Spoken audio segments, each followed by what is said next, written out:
Some may find the following disturbing. Discretion is advised.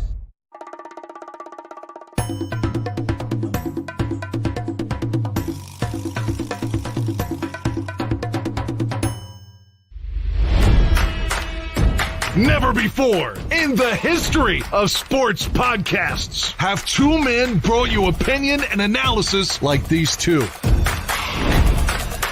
They speak for a city that's desperate for wins and titles, not whining and travesty.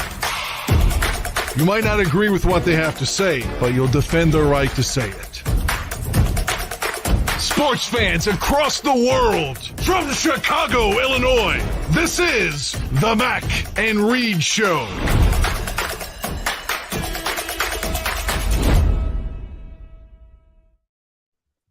What's happening? Good evening, everybody. Welcome into another edition of the Mac and Reed Show right here on the Barroom Network. Remember to check out all of the Barroom Network programming here on YouTube. We're streaming live right now. All the previous shows are, of course, on YouTube, or if you want to see our lovely faces, they're also on Spotify and iTunes if you just need the audio-only versions. I'm Evan Mack. He's Ross Reed. You can follow me on Twitter at 311Mac, and Ross can be found at Ross Reed, of course, for all his ramblings and hot takes, and he's got a lot of them. Summer's here, baby. And how are you, sir? How you feeling? Oh, I'm good. I got my social Disney shirt on. This is a very post-COVID family Disney World shirt that my wife had made when we went to Disney after we were able to break free from the world, and all matching shirts. So shout out to social Disney. I love it. You got a bit of an echo in your voice too. It's interesting. Do I? I'll have to check this mic here. I don't think your room got bigger than since the last time we did our show. Well, you mess with it. I can go over the rundown for this show, though. We're talking Bears OTAs, of course, and voluntary workouts, but defense already praising Justin Fields. No Nate Davis and Jaylon Johnson. Is that cause for concern for Bears fans? Since it's voluntary, we shall see what Ross has to say. There's an Aaron Rodgers story in The Athletic that Ross and I will dive into as well. A couple other NFL offseason storylines. And then, of course, the NBA Finals, man. What a matchup of the dominant Denver Nuggets, number one seed from the West, just demolishing everybody in their path to host game one against the Heat, who grinded it out and thankfully weren't able to give it away to Boston. So this 8 seed goes to the finals to represent the Eastern Conference. And so that tips off Thursday. We'll talk about the storylines leading up to that matchup. And of course, the other NBA storylines for the losing Celtics and other stories around the league. And then summer blockbusters season. We'll talk about that to end the show as well, which will be a bit of fun, as the one of the biggest ones is certainly the Guardians of the Galaxy end of the trilogy is out now or coming out into the Spiderverse sequel. What blockbusters are you looking forward to? And then Succession ended, Barry ended. We got a lot of shows ending out here. Ted Lasso is ending this week, and we'll get to that probably next week, but a ton to get to. So without further ado, let's dive into it. And again, with OTAs, it's not terribly concerning. I know our fellows Greg, Gabriel, and Aldo were talking earlier on about what Coach Eberflus had to say, basically, and praising Justin Fields and well-deserved. And I'll quote Alan Williams in a moment as well. But what was interesting to me, I wanted to lead with this too before we even get to the praise of Justin Fields. It's been concern for some time, and Ross and U of I have fleshed it out at length based on the draft and lack of moves in free agency. But our own Greg Gabriel pointed out in a tweet about Eberflus's presser. He said, quote, "Had to play it back Flus's presser to make sure I heard what I thought I heard. He basically said the Bears are looking to add a pass rusher before camp, if not sooner. Did not say who and did not say when." Is he just blowing smoke? Do you think there's some truth to this? They've been kicking the tires, and clearly it's going to be vets or nothing at this point, unless some guys get cut from another team and don't make the even the practice squads. But as training camp approaches, could some vet enter the fold, do you think, Ross? I think 100%. Is that a little better, by the way, on my echo? It's perfect. I was going to say. There, we're back. It's you. Cliff's here. Bear down, Cliff. Bear down, Cliff. Welcome. Yeah, I think there's 100% chance that the Bears are going to add at least one vet, if not two vets. Remember, tomorrow is a key day. You got those June 1st cuts coming in tomorrow. So I think a lot of guys are going to be able to hit the streets and looking for new jobs. I think, we see this every year. We see big names get released every year as it gets closer to training camp. A, because teams don't want to carry that cap space, and B, teams also want to give some of these vets an opportunity to latch on to another team before training camp starts. I mean, it's a business, but there's a personal side to this business, and guys have to get their families settled. You got to move sometimes halfway across the country. You got to get kids in school and stuff like that. And so teams want to give a lot of these guys the opportunity, but there's still free agents out on the market right now who aren't even going to be released. Yannick Ngakoue is still out there. Jadeveon Clowney is still out there. These guys are veterans who are probably waiting until training camp starts for teams because they don't want to go through all this nonsense of OTAs and all that crap. They just kind of want to show up, do their job, and keep it going. But I think there will be some bigger names hitting the market. I think the Bears are going to be involved. I don't love their defensive line depth right now. I think it was very telling today that Eberflus, when he was talking about Travis Gibson, he didn't really have many glowing things to say. He just said he's kind of a guy right now. He's here and he's a part of our rotation, and that makes me believe that as a whole, Eberflus probably doesn't like the depth of this defensive line, and nor should he. They don't have many pass rushers on the ends. They obviously have rookies right now at the tackles. I expect both of those rookies to start, but they need pass rushers, and they need to get some veterans in here who can just pin their ears back and rush the quarterback. And I do remember the Bears still have a ton of cap space right now, and I do think that they'll be able to make a free agent signing or two within the next probably 5 to 6, 7 weeks. There's 4 valid options out there when you look at it. And we've talked about Yannick Ngakoue and Jadeveon Clowney and Frank Clark, but I feel like we're not. It's been floated, but certainly it might be a possibility as a reunited with Leonard Floyd, who has played some great football out there. And he's, as far as rankings go, he's one of those most sought after pass rushers. He certainly played some of his best football with the Rams when he went over to play with them a couple of years back. He's at 31 quarterback pressures, 59 tackles, and a fumble recovery. We're in a season where he had 9 sacks. So that's a lot, though, and he would cost something pretty significant, you got to think. So maybe a Clowney is more of a bargain, or an Ngakoue, something like that. And we know Coach Eberflus's relationship with Yannick Ngakoue too in the past. So something to monitor. Nothing to pull the trigger on, of course, right now, but. The headline of every practice and every camp headline should be Justin Fields, as we know. And I know that Alan Williams on the defense facing Justin Fields every day in practice, he said, quote, leadership, good decision-making. I see improved accuracy. That's what you want in your quarterback, and how fast he's processing from day one to right now. I see how he's grown. And kind of what we teased on was this Fields growth, and what we've talked about, how he's going to get that big payday that we saw Pat Mahomes and Lamar Jackson get, and guys of that, or Jalen Hurts as well, get that big money payday. You're going to have to process pretty fast. You're going to have to take a pretty big jump to be that way. And I know that Chase Claypool was absent. And again, this is voluntary. It's very early on, especially for these vets. You're not terribly concerned about that. But to see with those guys out there, to hear the defensive coordinator praising Justin Fields like that, you got to think there's definitely some sincerity to it. And it's great to hear. And especially with these new weapons that Justin has, it's got to be like night and day, where he won't be. And also was mentioned in Eberflus's presser, you don't want to see Justin go for 1,000 yards, but somebody has to.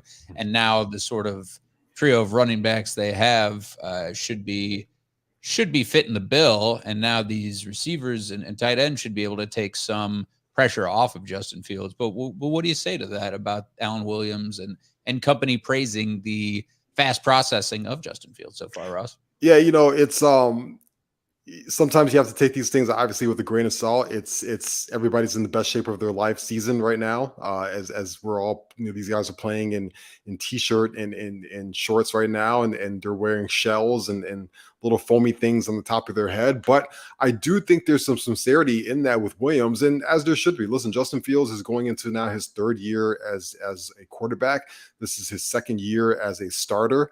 We talked about this last week. This is also his second year in this Luke Getsy offense, and the game should start to slow down for him. He now knows how to train his body and train his mind and be physically and mentally prepared for the NFL game now, because he's been doing this for, this is going on his third season now.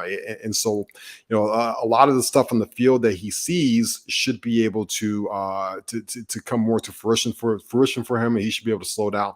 I think the biggest leap in his game going forward is going to be a lot what Williams talked about, which is when shit kind of hits the fan a little bit, and it's time to kind of get out of there and make a play.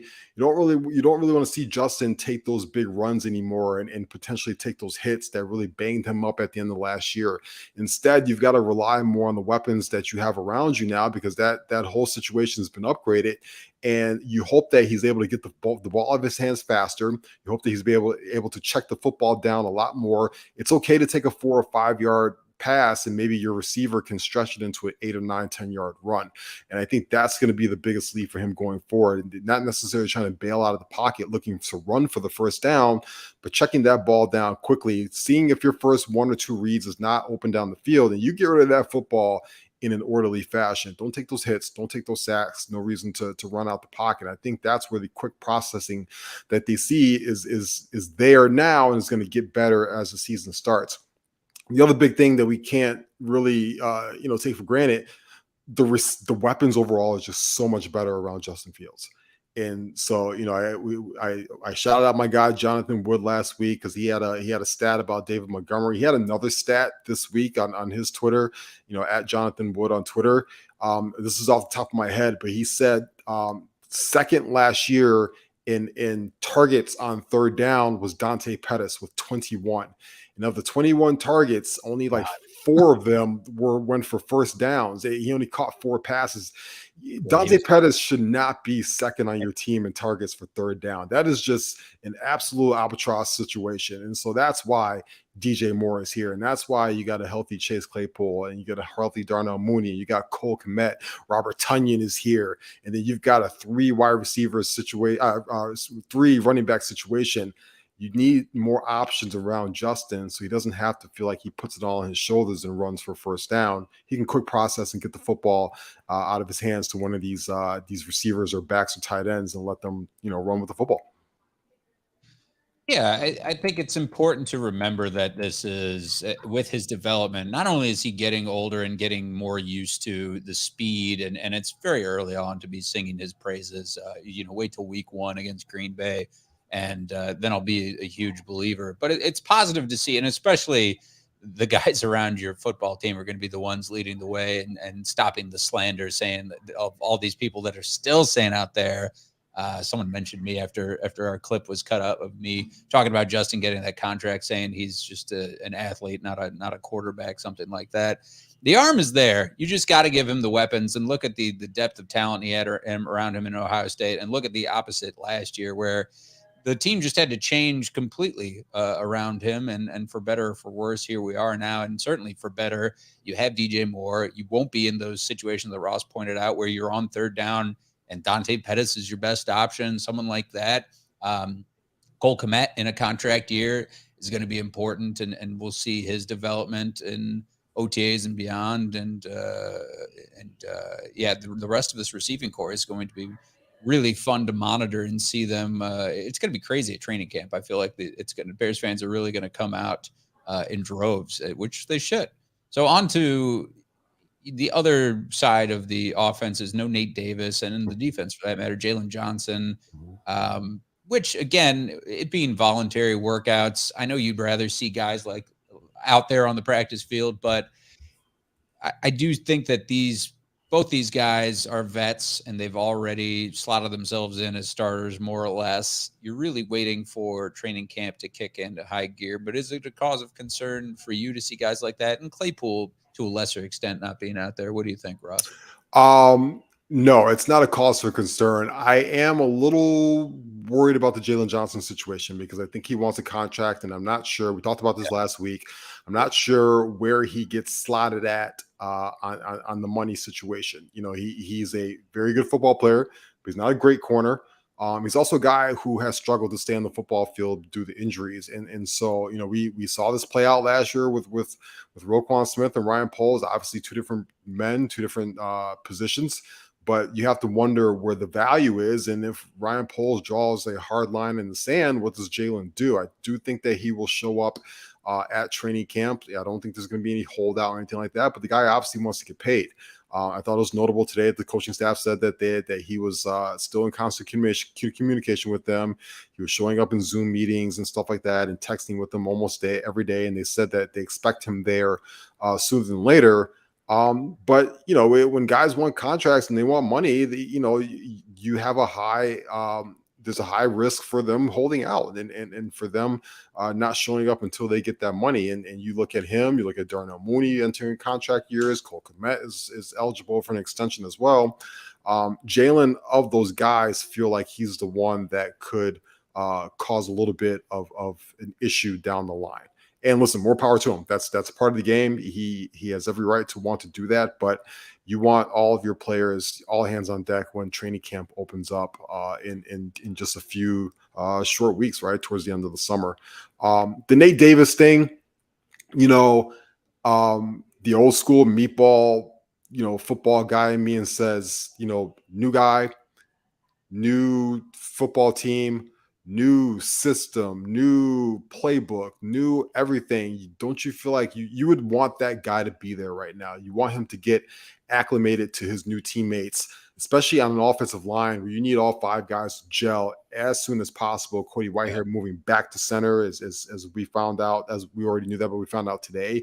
And to the left side of him is going to be to the right side of him is going to be Nate Davis, and to the left side is going to be Tevin Jenkins. And you want that continuity early on. It'd be nice to see Nate Davis get there and get acclimated to his teammates and the situation. But, you know, he's a veteran. He's done this a bunch of times. Also, this is what the players collectively bargained in this whole, you know, union situation. So they have every right to not be there. He better be there day one of training camp, of course. You know, I expect him to be there. It's just a little bit of a bad look, in my opinion, when you just signed a new contract with a brand new team and you don't even show up to the OTAs. It's not that big a deal for you to leave wherever you're at, California, Florida, whatever. You hop on an airplane. They got really nice ones these days. They got first-class seats. And come on out to Chicago, come to Lake Forest. They got beautiful gyms and facilities out there. You want to work out there. You want to bring your trainer with you, blah, blah, blah. That's fine. You get a break from the wife and kids for a couple of days, and you go back home, and then we'll see you again at training camp. So, you know, it's all mostly much ado about nothing, but I expect all these guys to show up for training camp day one. Are you concerned about Jaylon Johnson, Nate Davis's absence? Remember, you can chime in on the comments and tweet us at Ross Reed, at the Real Evan Mac, and at Barroom Sports, of course. Cliff said Davis is familiar with the Bears' style of offense, still would like to see him there. Basically echoing what you're saying, Ross. And I echo it too. And even more so, the thing that was missed, I think, is just the leadership. And you're showing these young guys, and it's a line that is, again, looking different for the second year in a row, where you want to build consistency right away, and you want to build that chemistry right away. So for that to already take a hit in voluntary workout, so to speak, which is, I feel like, a largely, you know, like Coach Eberflus was talking about, team related, even though it's more of a skeleton team, defensive versus offense, etc. You still want to see your starters out there, but it's that type of thing where we're just not going to see certain vets go out there, depending on their mindset going into the season. So it's go ahead, Ross. Yeah, absolutely. I mean, like we said, it's something that they collectively bargained, so it's their right to not be there if they don't want to. and it gives a lot of the young guys an opportunity again to flash and show that what they can do early on before these veterans show up and take the majority of the reps. And speaking of young guys, we kind of heard from today and throughout the week, rookie Tyreek Stevenson is having a really good, he's starting to flash so far in OTAs. I mean, that guy very much could be your starting right corner to start the year. It could be Jaylon Johnson, Tyreek Stevenson. They said not Jaquan Purser. They said Kyler Gordon is going to be going back and forth again between nickel and outside. So it's good to see Stevenson come out there and show that he wants to show up right away. This guy's got a high pedigree coming out of Miami. We know the Bears drafted him, fairly high up in the draft. And so it's good to see him, make a name for himself. He picked off Justin Fields today, according to the media. And it's good to see some of these young guys, step in and make a name for themselves early on. 100%. Good point there, Ross. And it's a long season upcoming where I understand the veteran standpoint, but this is also where these younger guys got to get after it, right? And we start to see how they're feeling and where they slot in because, especially with the Jaylon Johnson situation, if he does happen to hold out, it's going to happen. And unfortunately, knock on wood, we start to see some players go down as early as training camp. So it's not unheard of. And with the Bears' luck, who knows? I'm not trying to put it out there. But Cliff asked, would you guys want to be panting on a field or playing with your toys in video games? That's a good point. Nate Davis, of course, is settling into summertime Chicago. All these guys who are new acquisitions are just loving it, I'm sure, right now. But it's got to go to work, man. But you could save it a little bit for training camp, and who knows? Maybe his house is an escrow, God forbid, something weird like that. So, Ross, any parting Bears thoughts before we shift focus? No, just it's good to see these guys back out there. It's good to see all the Justin Fields, DJ Moore stuff. That's going to be the most important story going forward. Obviously, is those two guys getting chemistry together and keeping that connection going together. And we echo again what we said last week: stay safe, stay out of trouble, stay off TMZ, stay off the police blotters, all that stuff. Have a good, happy, safe summer. I saw a photo of Jordan Love on a boat the other day. Packers new quarterback starting quarterback, and yes, keep him on that boat. he looked like he has been on that boat for a while, and not in the gym. He looked plant something on him. Let's go. He looked very scrawny. He looked very very weak, and I'm just happy that is not our quarterback. I'm happy Justin Fields looks like he is a gift from God and Adonis. He looks like he's an extra in the movie 300. And Jordan Love looks like a dude at El Jefe on a Saturday night. It's like a guy in River North you'd want to punch in the face. Exactly. It's the guy you don't want to fuck with. Let's go. Exciting. Ross, you alluded to this Aaron Rodgers story in The Athletic. So why don't you bring the viewers and listeners in on it? Yeah, absolutely. I mean, this is, obviously, that breakup wasn't going to end well. And I think we're starting to hear now a lot of he said. We're starting to hear, Gutekunst, the general manager from the Packers. We're starting to hear their side. Now we're getting Aaron Rodgers' side. Who didn't text who back? Who didn't call who? Who's obligated to text or call back? It just obviously, comes down to this. Aaron Rodgers is a very narcissistic human being. He's a very selfish human being. I think that he bailed on the Green Bay Packers after they paid him. I think that he was planning that all along. And he was, evidently pissed off that they drafted Jordan Love and they didn't decide to bring in wide receivers to help him out. And he might have a serious gripe with that, but he handled the whole situation very poorly. And I think he burned a bridge with the franchise that did him very well. And remember, they took a chance on him when they had their own Hall of Fame quarterback way back when he was drafted. And so I think the Green Bay Packers fans and the organization have to be a little upset with how this ended and how he's still kind of, dragging this out, so to speak. You're a Jet now. This is what you wanted. It's time to move on. And the Packers certainly have some responsibility here as well, because I think that they enabled Aaron Rodgers throughout this process. I felt like they knew that he had one foot out the door. They had Jordan Love, in the talk. They drafted him, within the first round. they did not have to acquiesce to everything that Rodgers, said and wanted and anything like that. And instead, they did last year, and look where it got them. It was a lackluster season, and they didn't even make the playoffs. He didn't look good. They didn't look good, and then they had a very, very messy divorce that is still going on right now. And I'm sure time will heal all wounds. I'm sure 15, 20 years from now, Aaron will be more than welcome back into Lambeau Field. No name a street after him. But for right now, if you're a Packers fan and you're part of that Packers organization, you got to be looking at this guy like, shut the hell up, because you really, really have pissed off a lot of people on your way out. And it never should have been that way. This is one of those situations where you separate that player on the field from that personality when he is off doing whatever he is doing in his personal life and beyond. And even, I don't know, and beyond in practices. We know when Aaron Rodgers is playing 4 quarters of football, and when he was playing in a Green Bay uniform, he was there to just ball out, and he did so repeatedly. And has again, his legacy is cemented in Green Bay. But we knew all throughout last year was the start of it, and then this tumultuous offseason, that he was not happy for whatever reason, and neither were the Green Bay Packers. And you're never going to get the full story. You're never going to get on the same page when you ask him how it happened and then the Green Bay Packers how it happened. This is, again, just one of those offseason headlines, I feel like, where I just part of me just says put it to bed. And I get the Athletic is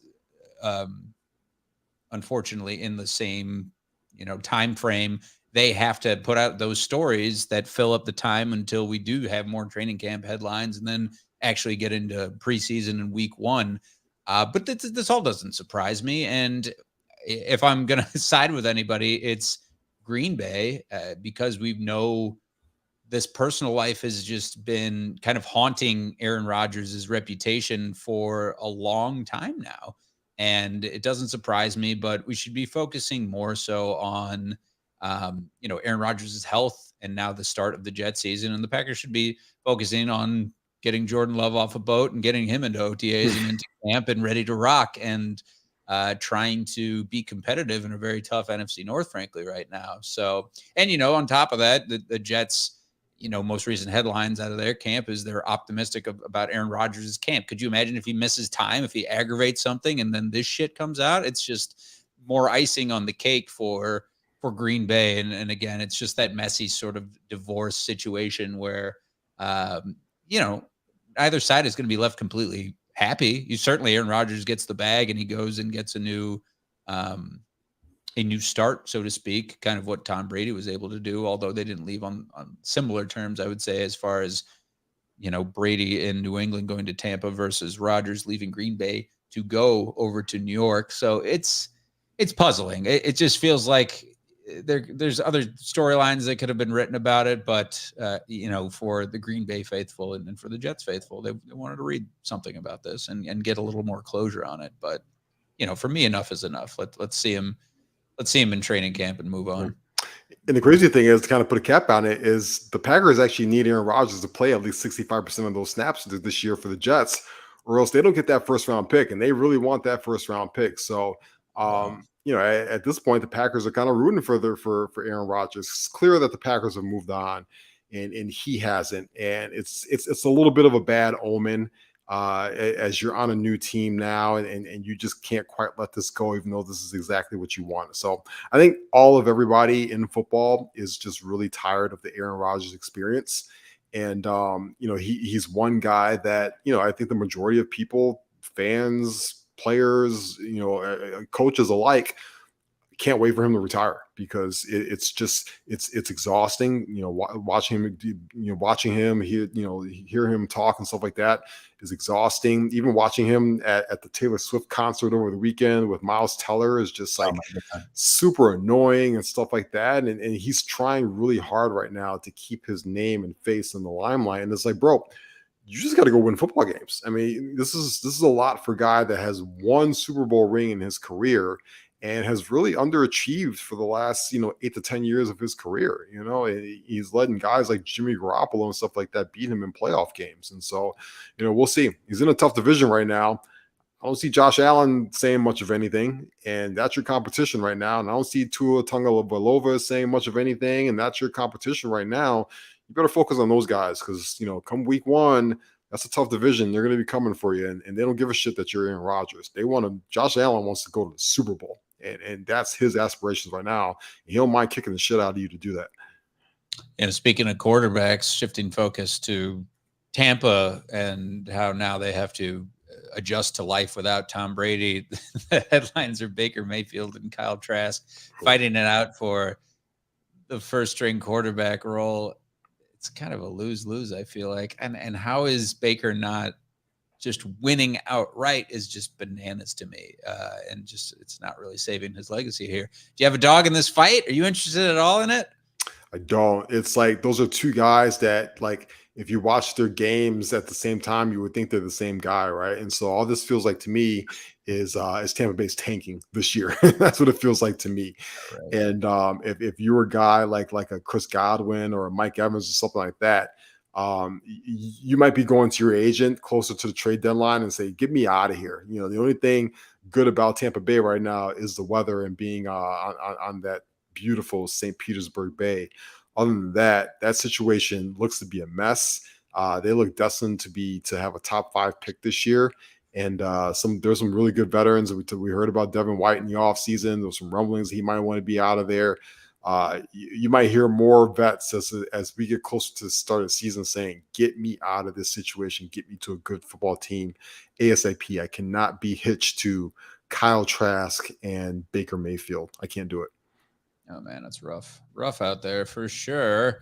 The only other notes I had was that we've seen how the NFL is getting a little more lenient on marijuana, and gradually the whole nation is, for that matter. But I love the Le'Veon Bell story, talking about how he smoked marijuana before NFL games. He said, quote, "I'd smoke and I'd go out there and run for 150, 2 touchdowns." It's kind of like a la Ricky Williams and a lot of these guys who just just Ross, I know we both dabble, but anything athletic, I don't want any part of it when I have smoked or done whatever. Like, no, absolutely not. Just no.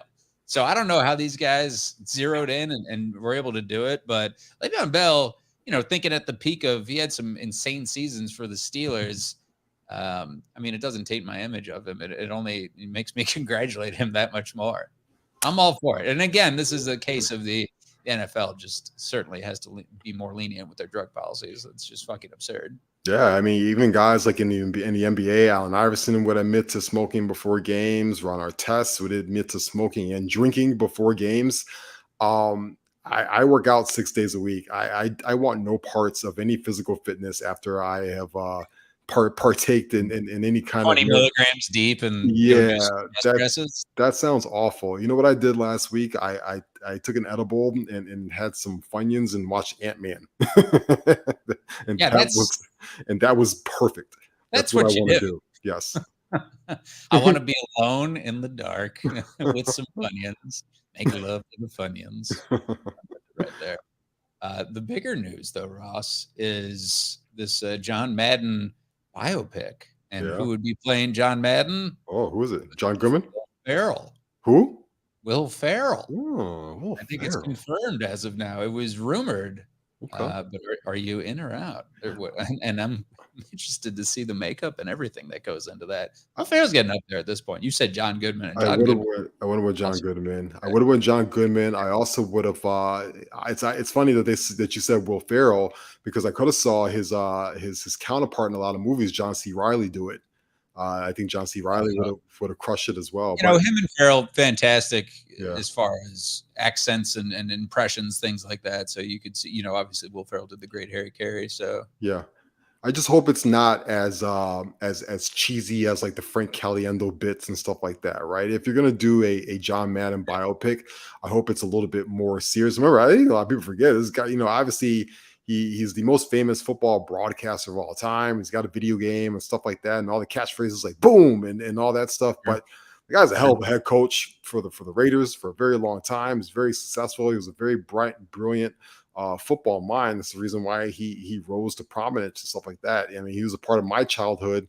Madden and Summerall were like the peak number one booth for a very long time. So Yeah. I'll watch it. It's a good idea. I think the most fascinating stuff about it, you could probably just do a movie on John Madden alone, on just all the stuff that he saw on the road. Remember, he had a fear of flying, so he had the Madden mobile, and he would drive from all across the country, from city to city, where he would have his games at, and he would stop in at the little rest stops and in the restaurants, and eat the food and the turducken and all that stuff that he found. So I think that would be just like, you could probably do like a mini series of John Madden's like rest stop stories, like a Charlie Murphy True Hollywood story, and that'd be amazing. Ooh, I like that. I like that twist, Ross. So we shall see how that pans out. Switch focus to the hardwood in the NBA Finals. Now, the Nuggets and the Heat are in it for the finals, which tip off Thursday, tomorrow, as in Tomorrow night? June 1st, 7:30 Central Time. And Denver, again, scary good, where they just have not lost at home since March, which is flabbergasting and probably very scary for the Heat. Denver's scary good, and I can't say that enough. It's not just due to that altitude advantage where they throughout the court, it's what, 58, 60 or whatever it is. Jokic is a certified superstar and arguably the most talented big man in the league right now, who lost an opportunity at the third straight MVP, got robbed by Joel Embiid, who was also kind of deserving, but he's a triple-double machine, the point center with incredible dimes and shots to match, and now that supporting cast is healthy with him, and I feel like the only thing that could bring them down would be injuries and just Herculean efforts by Jimmy Butler, but Jamal Murray's become one of those best premier two guards in the NBA, and he was on a tear this last series against the Lakers when they swept them. Michael Porter Jr. healthy, Aaron Gordon playing pretty good basketball at both ends of the floor. Bruce Bowen off the bench is nasty. They had the best record in the West regular season. They made quick work of each opponent so far in the playoffs. And on the other side, it's the underdog, which is really cool. And you see how Miami got a bit scared there towards the end of that Celtics series when they forced a Game 7 off that ridiculous game this past Saturday, where it was a buzzer beater by the Celtics, and Jimmy hit 3 clutch free throws, which probably would have sealed it and saved the Celtics that embarrassment on their home court that was that Game 7. But the ultimate underdog as an 8 seed, from losing a play-in game to beating the Bulls to get into it, and then beating the Bucks and beating New York and then beating the Celtics, the 2 seed, to get this far, and to go back to that regular season, how terrible they were. To get to this point is really ridiculous. And Eric Spoelstra, again, sort of making that case for most of these coaches that are getting fired. Like, why are they on this short of a leash? And each franchise is very different. But Spoelstra, post LeBron era, has really shown his chops as a coach in this league, and it's really impressive. Him and Jimmy Butler have just willed their teams to this close to a championship at this point. So what do you think of the matchup? Do you give the Heat a chance at all? What are your thoughts, Ross? Yeah, I mean, first off, I want to say it's been an awesome NBA playoffs. It's been one of the most fun NBA playoffs in a long time. Obviously, we're seeing a lot of parity right now, and the ratings reflected. I mean, for the first 2 rounds, it was an 8-year high in ratings. And then overall, at the playoffs, especially the last round, are up 55% from 2 years ago. So obviously, everybody loves the playoffs this year. It's been fun. It's been exciting. If you saw that last second shot from Derek White on Saturday night, that was just like a holy shit moment. Like if you're sitting on the sofa watching that or in a bar somewhere. But looking forward to this matchup here. I think Miami's been an awesome story. I think it speaks to the continuity that you have from the top between Pat Riley and Eric Spoelstra. Remember, Eric Spoelstra was Pat Riley's handpicked guy after Riley fired Stan Van Gundy years ago and then took over for him. And then he got a little too old to coach and he picked Spoelstra. And Spoelstra, speaking to your point about getting the quick axe, LeBron and Dwayne Wade, those guys, they tried to run Spoelstra out of town, and they went to Pat Riley and said, "You need to fire this guy. It's not going to work out." And Pat Riley showed up in practice one day and said, "This is my coach, and this is your coach. If you don't like it, you can get your asses out of here." And since then, I think that really empowered Spoelstra, and he has the back of a Hall of Fame person. Pat Riley has won rings as a coach, as an executive. He's been amazing. And so there's a high level of culture in Miami that starts with those guys and trickles down to the players. They're tough, they're gritty, they're very smart. They pay attention, obviously, and they really study their opponent very well. With that said, Denver in 5, Denver in 5 games. This is an absolutely brutal matchup for the Miami Heat, just because Jokic is the best player in the NBA right now. He is 7 feet tall. He is 270 pounds. He can dribble the basketball. He brings the ball at the court. You look up at the end of the first quarter, he has 13 rebounds, 10 points, and 7 assists. Like, he has his finger on the pulse of every single basketball game. There just isn't a guy on Miami right now that can deal with that. Bam Adebayo is a very good defender, but he cannot keep with Jokic. You try and double Jokic, he's going to find the open shooter. These guys are knocking down jump shots. You want to play that zone that like you played against Boston, and it really gave Boston fits. Jokic is going to shoot over that. He's going to pass over that. He's going to absolutely dissect you on the court. And then you couple that with the fact that he's been off. He hadn't played basketball in a week. He's been chilling at home, relaxing with his family. He's got rested legs, which is great for a big guy like him. Miami just got out of a dogfight of a 7-game series, and now they have to hop on a plane and go to Denver. And like you said, you've been to Denver. I've been to Denver. That altitude is brutal. It really, really attacks your lungs, especially this time of year where it's a lot warmer than normal. And it's going to be tough. It's going to be tough for Miami Heat. They're banged up right now. There's still no Tyler Herro out there. He's hurt. He might play in game 3. Jimmy Butler looks tired at the end of that Celtics run. Gabe Vincent has been hurt. Kyle Lowry is 75 years old. Kevin Love will play sometimes, unplay sometimes. Like the Miami Heat, this is a really tough matchup for them. I just don't know how they're able to make it a series unless they hit all their threes. And that's going to be where it comes down to. They're just going to have to jack up a bunch of threes, and they're going to have to hit them. But even then, Denver's been shooting lights out. Jamal Murray's been shooting lights out, and Caldwell Pope has been shooting lights out. Michael Porter Jr. has been their 3rd best player. He's shooting right now like prime Klay Thompson. Just feels like Denver's year, and I think that's really good for the NBA. You get a team that we're not accustomed to seeing win. You get a superstar, because Jokic is a superstar. He's a 2-time MVP, should have been 3rd-time MVP. This guy is one of the 10 best offensive players of all time, in my opinion. And he deserves this moment. I don't want to hear about LeBron James anymore. I don't want to hear about anything else. It should be all about Jokic right now, and let him have this moment. Please give him that opportunity to go out there and be one of the new faces of the league, because we got to get used to LeBron not playing in the next year or 2 anyway. So this is really great for the league. It's outstanding for the league, and it's been a long time coming with the Joker. Now he's 28, and what a steal for Denver he was to see him do this, and has already won a couple of MVPs, and then injuries have stood in his way. But now we've talked about LeBron at length and Steph Curry, and their legacies are already cemented. It's time for some new legacies and some new blood in both conferences, for that matter, which you're seeing the Celtics do, and now the Heat are those powers, and the Lakers kind of going out. Now you see Denver, Memphis, if they could get their shit together, might be in that conversation as well. But the Nuggets are just so incredibly impressive. And like you talked about at the beginning of this segment, Bam Adebayo is such a big key to the Heat not winning the series, but making it competitive. And defensively, he'll show up. He's a good rim protector.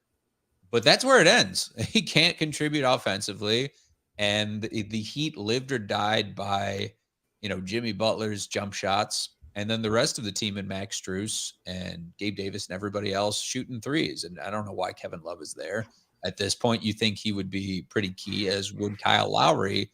That would be the edge, would be these guys now stepping up, and maybe that's their ace up the sleeve. Maybe these guys are ready, and a Kevin Love or a Kyle Lowry. I don't know if I see it the way Kevin Love played in this last series, as well as Kyle Lowry and his old ass, who are both, really sought after free agents, you would think too. But now it's like you said, they're going to have to shoot lights out to compete, and that altitude is no joke. We heard LeBron talk about it. We heard heard all these other players talk about it. So you'd think just coming from, if they can manage to win one of those games, that's their best shot, and then taking it back to Miami. But even that Miami fan base is so lethargic, and Denver seems to travel so well, it's not really a factor, right? And part of me, I'm very torn, and if you have an opinion about it, please chime in on the comments or tweet at us. But I'm torn when a team like Miami comes in and they played 7 games and they have a bit of momentum, albeit the momentum was not their way for those, few games prior to game 7 where they won, but they're playing basketball more consistently. They don't have this time to think about things and relax, where Denver does have well over a week to prepare for Miami and rest. So they're still underdogs. I'm with you. Denver in 5 would be the smart way to go. It could maybe be 6 games. Maybe, Miami shocks the nation and the world for that matter, and wins one in Denver. But it looks like it'll be quick work for the Denver Nuggets. And I'm all for it. As much as I want to see Jimmy win one, and I think he got a raw deal with the other teams he's played with, especially here in Chicago, and it could be his time as well. It's going to take a Herculean effort from him. And let's not forget about the shit talking that Jimmy has done throughout this too, like starting 2-5 and saying, we're going to the championship, and guaranteeing that tennis player tickets to the finals before, they even got in the play-in game. Like he'll back his shit up, but this is a buzzsaw that they don't want any part of. That will be the Denver Nuggets.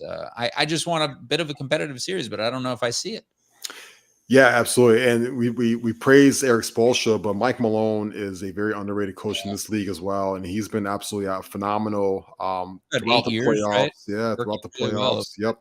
Yep. And he's been terrific. He's also been a terrific soundbite throughout the playoffs. So this is also his time. Remember, this is also 2 teams. They only played twice this year, and one of those games actually was a fight between Jokic and Jimmy Butler, and it got pretty nasty, and Jimmy said some things that I won't repeat on this telecast right now. It's a family program. Yeah, but basically wanted Jokic to step outside in the parking lot, and Jokic will step outside in the parking lot too. Remember, he's got those crazy brothers that sit up in the stands, and they wanted to take out one of the Morris twins, and so this could be really chippy here starting tomorrow night. And I think that's the only way Miami can make this a series, that they got to muck it up and make it really chippy. They got to bang Jokic around. They got to knock him off his spot. They got to frustrate him and make him get some cheap fouls and make him try and turn the ball over. I just think he's too focused right now. But, if anybody could do it, I think it's a Eric Spoelstra, Jimmy Butler-led team. I just think they've been playing with house money all playoffs since the Bulls were up by like 3 points with 3 minutes left in the fourth quarter of a play-in game. A lot of people think that Miami wouldn't even be here if Giannis doesn't get hurt in that first round series. I think Boston really shit the bed. That's a whole different conversation during the offseason about what they're going to do with that situation. But it's Denver's time, and Miami, thanks for showing up, thanks for playing. Like I said, I just don't see how the series can extend past 5 games. The Nuggets won in Phoenix to take them out. That's a very tough, hostile crowd with a good team. They won in LA to take them out. Another tough, hostile crowd. Those little linen white shirts in Miami, that's not scaring Jokic. He doesn't care if fucking DJ Khaled and Derek Jeter are sitting on the sidelines. He's gonna take your team out. He does not care. The Sambor shuffle. He's right. Hilarious to watch. And those brothers don't play. They were going right at Jack Nicholson, poor old Jack, in the Lakers court. I agree with you completely. And so we can talk about the loser of the Eastern Conference Finals and what a conundrum it is for the Celtics at this point. And both Tatum and Brown. And it's worth mentioning Jason Tatum was a shell of himself. He tried to gut it out, but you could tell in that game 7, he hit his limit. And Jaylen Brown was the guy who should have picked it up. And the rest of these role players, you sign Al Horford for this reason, or you have him on the team for that reason. But between Brown and Tatum both being due, with these max deals, something like $600 million, do you keep it together and just run it back and try to make it work at this point? Or are you hoping that I know you speculated some, DeRozan for Jaylen Brown trades or some Some that may not be close to home. I mean, I would also take that, Ross. But yeah, what are your thoughts for the two of them and Celtics going forward?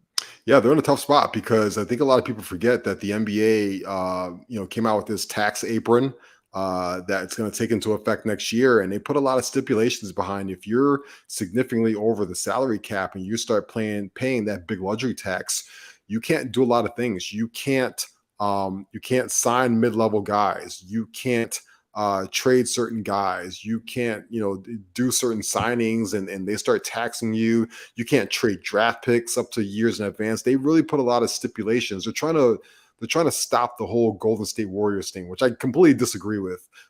Because I feel like if you drafted a bunch of guys and they're good, you should not be punished for paying those guys that you drafted and developed. That doesn't make any sense to me, right? But if a baseball team drafted and developed 7 guys and they're great and they want to give them all $100 million contracts, there's no penalty for that in baseball. There's a little luxury tax, but there's nothing else behind that. So I disagree with what the NBA is doing there. But what that means is now, because Jaylon Brown made second team All NBA, he's eligible for a Supermax. And so you have 2 guys now who are eligible for a Supermax, and they're going to get it, which means you're going to be paying total $600 million to 2 basketball players throughout the duration of their contract, which really puts you in a tough spot because that only leaves you about $75 million a year to fill out the rest of your roster. So you can't afford the Marcus Smarts of the world and the Al Horfords of the world and the Robert Williams of the world and stuff like that. You're essentially, you got 2 stars and then you got a bunch of G League guys around you. That's where the league is trending to right now. And because of that, I don't know if Boston wants to do that. I don't think they think they can win with a Tatum Brown combo and a bunch of dudes. And so I do think that they will eventually trade Jaylon Brown. I think they will break up that duo. I think they'll find a cheaper option if they can. There's a lot of speculation out there that they might want to trade for maybe the 2nd or 3rd overall pick. You look at Portland right now, that Portland has what do they have, like 3rd overall pick or something like that. Why would they want that pick when Dame Lillard is old, right? He's not going to be around really to see that player get good. Maybe you flip that for Jaylon Brown right now and you make a run for it. If you're Portland, that's a win-win for both teams. So they got a lot of decisions to make. They also have a lot of decisions to make about the head coach, who was clearly in over his heels. He got out-coached by Eric Spoelstra. So we'll see. There's going to be a lot of movement going on in the NBA this year because a lot of teams are going to try and get under that tax apron because these owners are not going to want to pay that tax and get penalized and not have a championship team out there on the floor. Yeah, interesting point there, Ross. And just not showing up for the Celtics and Joe Mazzulla could certainly be gone in this offseason. We know that it was only one season, but a very young coach, to one point, I would give him credit for getting to the Eastern Conference Finals with the Celtics, but not so sure with the parity in the league for sure. As we finish up the show, Ross, summer blockbusters. Yeah. How about it? I come to disappoint you on 2 fronts, though. I did not watch the Succession finale yet. Ooh. If you want to say your piece, I will step away. Just give me the thumbs up when you're done. I will take the headphones off. And number 2, which may be even more egregious, is I still have not seen the first Spiderverse movie. Oh my goodness. And, yeah, dude. I don't know. It just never came up on a streamer for me or something. And for the summer blockbuster tip, I finally watched like Quantumania. That's the most recent Marvel movie that I've watched. Yes. The Ant-Man one with a big chunk of Kang the Conqueror in there, and I like Jonathan Majors in it, by the way, as Kang. He's really a good villain, and it certainly sets up a lot for that character. But yes, I bid adieu to Succession. I saw the Barry finale, but yeah, I've not seen Succession, but I heard it ties up a lot. It is it was awesome. They landed the plane very well. It is quickly turning into. Want me to take the cans off? No. And there's no spoilers there. No spoilers. I know a lot of people. It's funny because for as great as the show is, I still think there's a low amount of people that have watched it in comparison to the other shows like Your Sopranos, Mad Men, The Wire, Breaking Bad, so on and so forth. Yeah. Well, we didn't. You didn't have what we have available at those times. So yeah, you had. That's true. That's true. It is probably crept into my top 3 of all time. It is that good. I will do a rewatch over the winter of the show in its entirety, but absolutely phenomenal. Shout out to Jesse Armstrong, who is a British writer who basically that was his indictment on American culture and our news media outlet and all the mistakes and stuff that we make and how to address how a kingdom gets passed on, stuff like that. It was absolutely phenomenal. So, shout out to them. Into the Spiderverse, go watch that. We own it because my kid watches it like 6 times a week. So the sequel's coming out this Saturday. We as a family have our tickets. We're gonna go see it. It actually comes out tomorrow. We're gonna go see it on Saturday. I'm excited. It already has a 97% on Rotten Tomatoes. Not that it ever matters, but everybody's saying it is absolutely phenomenal. And I love the summer blockbuster season. I like the original movies. Hard pass for me on the Fast and the Furious bullshit. I think those movies have been bad for a long time. So hard pass for me. Cult following. Yeah. But there's some movies that I'm super excited to see this summer. I think probably number one for me, Christopher Nolan. Anytime Christopher Nolan makes a movie, I'm all in. Oppenheimer is coming out. That's going to be huge. Obviously, the Spider-Verse movie is going to be huge as well. I'm intrigued by the Indiana Jones movie just because I'm trying to see how Harrison Ford did not die making this movie. He's like 89 years old. And then number one for me, what has turned into, I think, the most exciting franchise over the last couple of years, Tom Cruise in that Mission Impossible franchise. There it is. Absolutely awesome. It's phenomenal. He's got Dead Reckoning Part 1 as they try to wrap up this entire series. The last one with Henry Cavill was absolutely amazing. We already know that Tom Cruise is doing all his own stunts.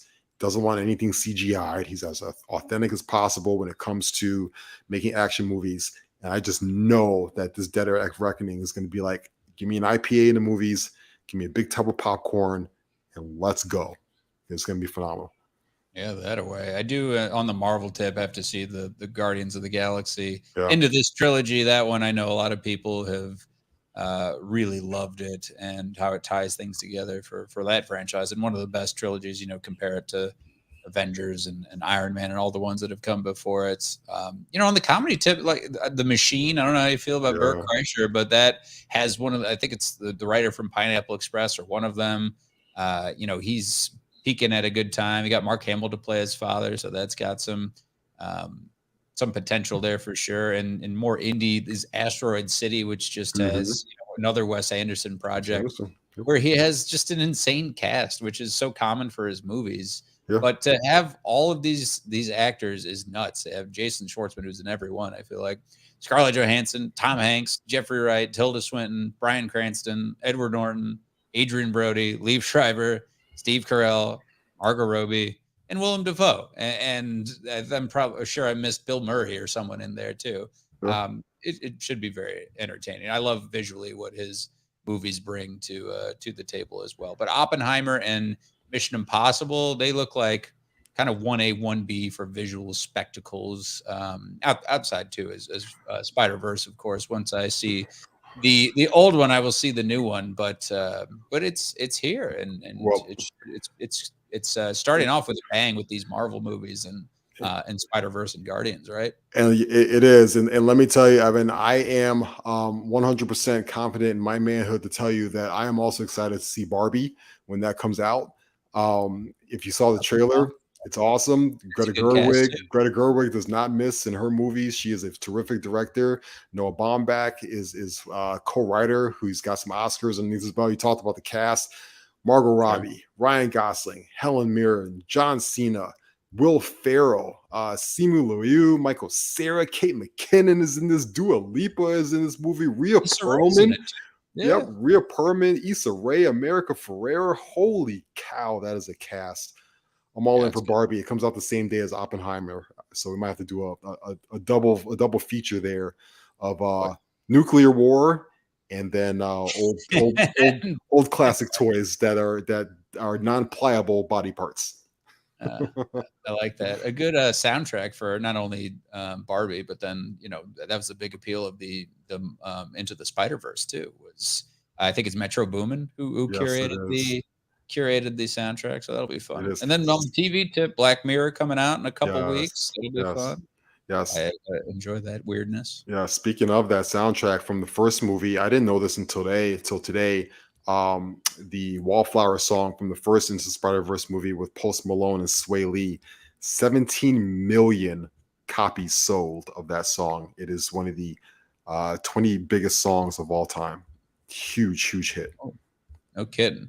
Heart Foundation asked, "What do you guys think of Flash? You interested or not?" I know you're big into DC to an extent.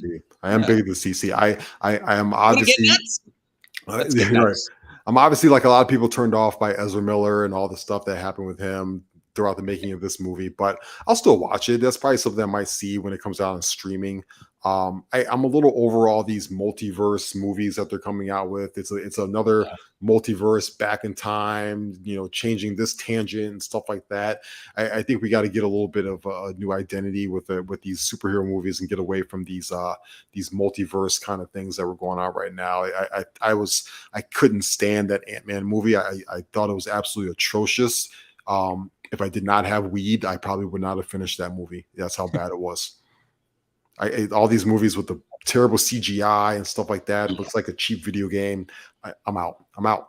Yeah, it gets brutal for sure. And it goes without saying too, with the, in Hollywood in general, with the writer's strike going on into his second month, hopefully that will be resolved soon, because none of these outstanding shows and movies would be there without the fine writers behind them. I feel like the TV is getting a little more press, but it's affected everyone from Law and Order to The Chi here locally, and just a glimpse of the dedication of picketing, by the way, is nuts. And from the Hollywood Reporter I saw earlier, it was, quote, "Picketing shifts often begin and or persist overnight to ensure that their lines won't be crossed. To counter these efforts, some productions have circulated call sheets featuring incorrect call times, and in the case of Billions, for example, have bussed crew members to set potentially to ease their way across the picket lines and allow them some anonymity." It's crazy, and they're losing hundreds of $1,000s a day to these strikes right now. So give the writers what they deserve, no question. And I'll leave you with this, Ross. I know you saw this, and I know the answer to Josh Hart's question. Have y'all ever tasted y'all's significant other's breast milk? Asking for a friend. He was asking for himself. He was asking for himself. No, hard pass. No. You never tasted it? Do you know how good breast milk is for you? You know how quickly your hangover will dissipate? You know how good your skin will look? You know why the Hollywood socialites take the breast milk baths or whatever, or do the facials?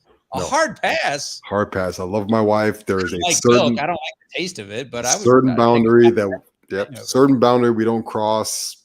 It's breast milk. It's sharing toothbrushes. I'm out on both. I don't want to share toothbrushes. That shit is gross. All right. We're out of time. Thank you for everybody for listening in, and of course watching us on YouTube live here. And remember, if you've missed any of the show, it can be found on Spotify, on iTunes, and remember to catch all the Mac and Reed shows there. Follow us on Twitter. Follow me at The Real Evan Mac. Follow Ross at Ross Reed. Everybody have a great weekend and enjoy the NBA Finals and whatnot. We'll be back next week for more discussions, more hot topics. Be good to each other out there. So long, everybody. Peace.